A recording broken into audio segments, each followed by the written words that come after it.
नमस्कार, एजुकेशन नगरी की खास पेशकश एजुकेशन बुलेटिन में आपका स्वागत है। मैं हूं आपके साथ दीपशिखा।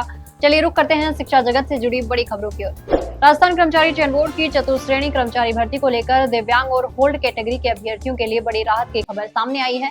भर्ती के फाइनल रिजल्ट का इंतजार कर रहे अभ्यर्थियों के बीच अब जल्द परिणाम जारी होने की उम्मीद जारी है। दरअसल एक अभ्यर्थी ने सोशल मीडिया के माध्यम से आरएसएसबी अध्यक्ष आलोक राज से सवाल किया कि 4th ग्रेड होल्ड रिजल्ट कब तक जारी होगा। इस पर आलोक राज ने जवाब देते हुए कहा, 2-3 दिन में पीएच कैंडिडेट का भी प्रयास कर रहे हैं। अध्यक्ष के इस जवाब के बाद दिव्यांग यानी पीएच कैटेगरी और होल्ड सीटों से जुड़े अभ्यर्थियों में उम्मीद बढ़ गई है।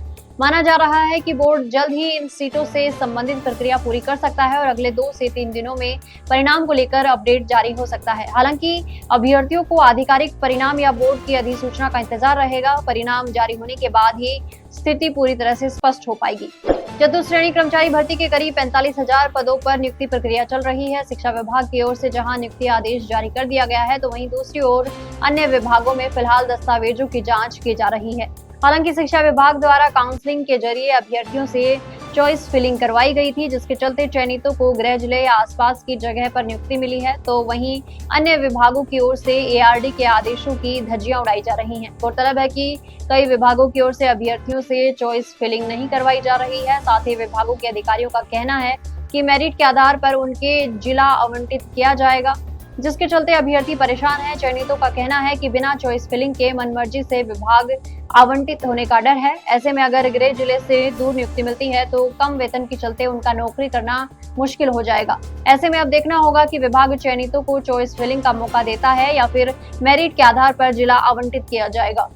राजस्थान लोक सेवा आयोग को इस साल जनवरी से अगस्त तक आरएस एवं अधीनस्थ सेवा सहित विभिन्न विभागों से महज 1122 पदों की अभ्यर्थनाएं मिली हैं। वहीं पिछले सालों में आयोग को बड़ी संख्या में पदों की मांग भेजी गई थी। साल 2018 में करीब 18,000, 2023 में 17,000, 2024 में 9,432 और पिछले साल करीब 13,000 पदों की अभ्यर्थना आयोग तक पहुंची थी।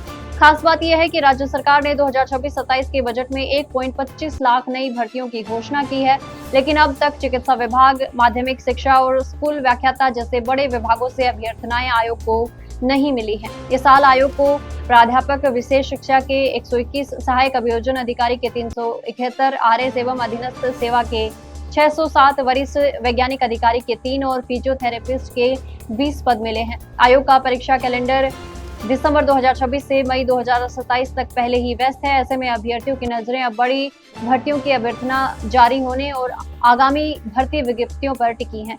प्रदेश के 376 डीएलएड कॉलेजों में प्रवेश प्रक्रिया अंतिम चरण में पहुंच गई है। तृतीय काउंसलिंग के तहत मंगलवार को नोडल एजेंसी वर्धमान महावीर खुल्ला विश्वविद्यालय कोटा ने रिक्त 926 सीटों पर अभ्यर्थियों को कॉलेज आवंटित कर दिए। सेकेंड काउंसलिंग के बाद करीब 3% सीटें रिक्त थी। तृतीय आवंटन के बाद प्रदेश में डीएलएड पाठ्यक्रम की 100% सीटें भर जाएंगी। कॉलेज आवंटित होने वाले अभ्यर्थियों को 14 अगस्त तक ऑनलाइन शुल्क जमा करना होगा। इसके बाद 17 अगस्त तक संबंधित कॉलेज में रिपोर्टिंग करना अनिवार्य रहेगा। रिपोर्टिंग पूरी होने पर अभ्यर्थी 18 अगस्त तक अपने लॉगिन से प्रोविजनल प्रवेश स्लिप डाउनलोड कर सकेंगे। निर्धारित समय सीमा में किसी भी चरण की प्रक्रिया पूरी नहीं करने पर संबंधित अभ्यर्थी का प्रवेश स्वतः निरस्त माना जाएगा। राजस्थान के व्यावसायिक शिक्षक यानी कि वोकेशनल टीचर अब अपनी मांगों को लेकर आर पार के मूड में नजर आ रहे हैं। लंबे समय से अपनी मांगों को लेकर संघर्ष कर रहे व्यावसायिक शिक्षकों को आखिरकार आंदोलन की राह पर उतरना पड़ा है। पिछले 3 दिनों से शिक्षा संकुल के वोकेशनल टीचर धरने पर डटे हैं, तो वहीं धरना स्थल पर उनका अनशन भी जारी है। करीब 5 से 12 महीने तक का बकाया वेतन देने, ठेका प्रथा समाप्त कर स्थायी नीति बनाने, बीच सत्र से हटाए पर शिक्षकों को बहाल करने सहित विभिन्न मांगों को लेकर अनिश्चितकालीन धरना और भूख हड़ताल शुरू की गई। व्यावसायिक शिक्षकों ने आरोप लगाया कि ठेका प्रथा के चलते सालों से उनका शोषण हो रहा है और हर साल नौकरी से हटाए जाने का खतरा बना रहा है और सरकार की ओर से व्यावसायिक शिक्षकों के लिए स्थायी नीति बनाते हुए ठेका प्रथा खत्म की जाती है तो व्यावसायिक शिक्षकों को न्याय मिल सकेगा।